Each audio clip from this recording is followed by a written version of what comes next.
पिछले वीडियो में आप लोगों ने देखा कि जमशेदपुर की टाटा कॉलोनी के मकान नंबर 99 में रहने वाला दीपक कितने गंदे काम करता है और उसके हाथ से एक के बाद दूसरा और दूसरे के बाद तीसरा गुनाह होता चला जाता है।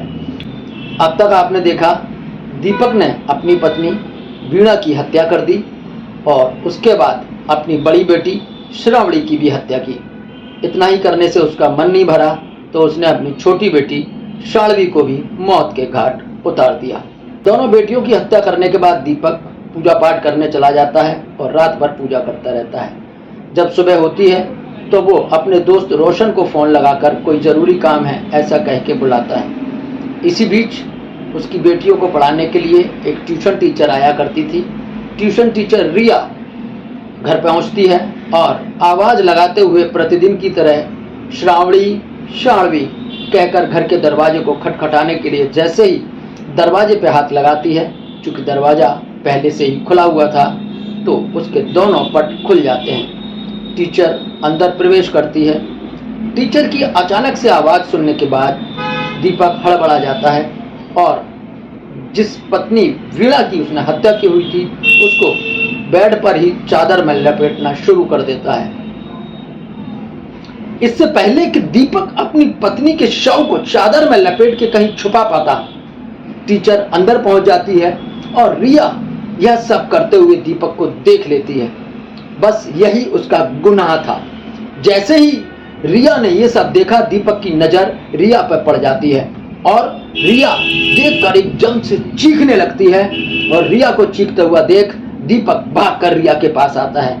लेकिन रिया भागकर वापस जाना चाहती थी दरवाजे की तरफ। इससे पहले कि रिया दरवाजे की तरफ दौड़ती, दीपक ने आके उसे रोक लिया और कहा, अब तुम कहीं नहीं जाओगी। रिया ने कहा, नहीं मुझे जाने दो, मैं अब कल आऊँगी, आज मैं ट्यूशन नहीं पढ़ा पाऊँगी। तो दीपक ने कहा कि अब तुम कहीं नहीं जाओगी क्योंकि अब तुम्हें ट्यूशन पढ़ाने की ज़रूरत ही नहीं पड़ेगी। अब तुम ऐसा करो और अब तुम वही करोगी जो मैं कहूँगा। इतना कहकर दीपक ने एक चाकू निकाला और रिया को डरा दिया। डराकर अंदर की तरफ ले गया, दरवाज़ा बंद किया और रिया की भी हत्या कर दी। लेकिन इतना सब करने से दीपक का मन नहीं भरा। दीपक रिया को घसीटते हुए दूसरे कमरे में ले जा रहा था। इतने में ही उसके शरीर के निचले हिस्से के कपड़े उतर जाते हैं। ऐसा देखने के बाद दीपक के मन में वासना जागृत हो जाती है।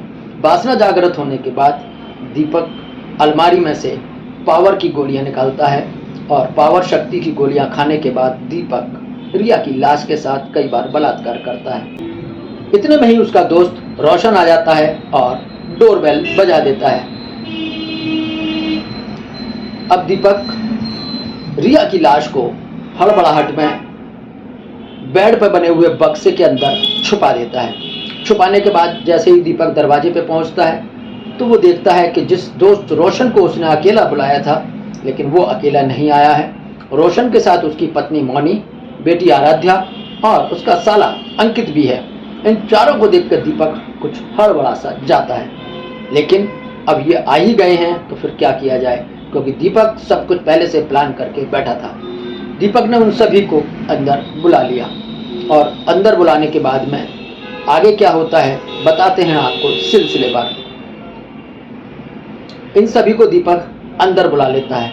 अंदर आने के बाद जब अंदर का मंजर उन सभी ने देखा तो वो सभी घबरा गए। चारों तरफ घर में फैला हुआ खून, अस्त व्यस्त कमरा। उनको सब कुछ समझते हुए देर नहीं लगी और वहाँ क्या हुआ होगा वो चारों के चारों सब कुछ समझ गए। इससे पहले कि वो कुछ समझ पाते, रोशन की पत्नी मौनी थोड़ा सा अक्ल से काम लेते हुए बाथरूम की तरफ जाने लगी। उसने कहा कि मुझे बाथरूम जाना है। जब पत्नी बाथरूम की तरफ गई, इसी बीच में मौका पाकर दीपक ने रोशन के सिर पर जोरदार वार कर दिया और हथौड़े का ये जबरदस्त प्रहार रोशन चीख गया। रोशन को बचाने के लिए उसका साला अंकित उसकी तरफ बढ़ता है, लेकिन जैसे ही अंकित उसकी तरफ आता है, दीपक दूसरा हथौड़े का वार अंकित की तरफ कर देता है। अंकित ने जैसे तैसे अपने आप को बचाया, लेकिन फिर भी जो हथौड़े का वार था वो दोनों को लग जाता है और दोनों दरवाजे की तरफ भागना शुरू करते हैं। ऐसे में बाथरूम की तरफ गई हुई रोशन की पत्नी मोनी उन दोनों की चीखने की आवाज़ सुनकर बाहर का माजरा समझ जाती है और भागकर दरवाजे को खोल देती है और घर के बाहर जाकर चीखना शुरू कर देती है। रोशन की पत्नी मोनी की आवाज़ सुनकर आसपास के लोग इकट्ठे हो जाते हैं और उसमें से एक व्यक्ति पुलिस को फ़ोन कर देता है।